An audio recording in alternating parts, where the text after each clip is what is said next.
ninyo ay naging malambing at malinis sa katawan, niloloko ka na yan.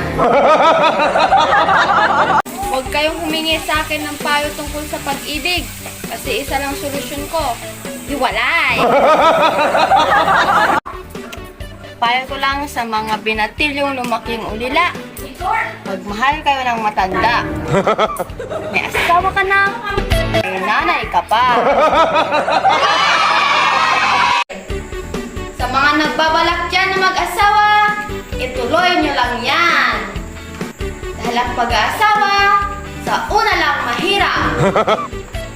Habang tumatagal, pahirap ng pahirap. Hindi lahat ng pagkain mahal ay masarap. Yung iba nga dyan masarap, pero hindi mahal.